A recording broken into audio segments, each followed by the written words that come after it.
બિહારના ચૂંટણીના પરિણામને લઈને ફરીથી એક મોટા સમાચાર સામે આવી રહ્યા છે। એનડીએની બહુમતી સાથે સરકાર બનતી જોવા મળી। ચૂંટણી પરિણામો વચ્ચે યુપીના અને સાથે જ એ પાર્ટીના અધ્યક્ષ અખિલેશ યાદવનું ટ્વીટ એક સામે આવ્યું છે। પોતાના સોશિયલ મીડિયા પ્લેટફોર્મ એક્સ પર તેમને પોસ્ટ કરી અને ભારતીય જનતા પાર્ટીની જીત પર એ યાદવે લગાવ્યા છે ગંભીર આરોપ। ભાજપ દળ નહીં પણ છલ છે તેવું પણ અખિલેશ યાદવે કહ્યું। સાથે જ ભાજપે બિહારમાં ખૂબ મોટી રમત રમી છે તેવું પણ તેમના દ્વારા કહેવામાં આવ્યું।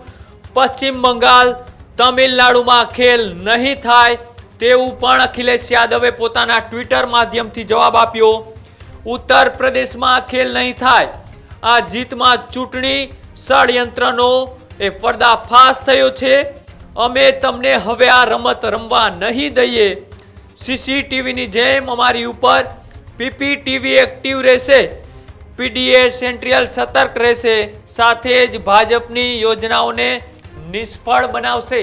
આવા અનેક શબ્દો સાથે એ બિહારના જે પરિણામો આવ્યા, આ બિહારના પરિણામોએ અનેક રાજકીય પાર્ટીઓને પણ એ વિચારતી કરી દીધી છે। ત્યારે હવે યુપીથી સપાના પાર્ટી અધ્યક્ષ અખિલેશ યાદવનું આજે સોશિયલ મીડિયા ઉપર એટલે કે એક્સ ઉપર તેમને બિહારની જીતને લઈ અનેક કટાક્ષો અને આકરા પ્રહારો કર્યા છે અને સાથે તેમને કહ્યું છે કે પશ્ચિમ બંગાળ તમિલનાડુની અંદર જે ચૂંટણીઓ આવી રહી છે તેમાં ભારતીય જનતા પાર્ટીનો આ ખેલ નહીં ચાલે।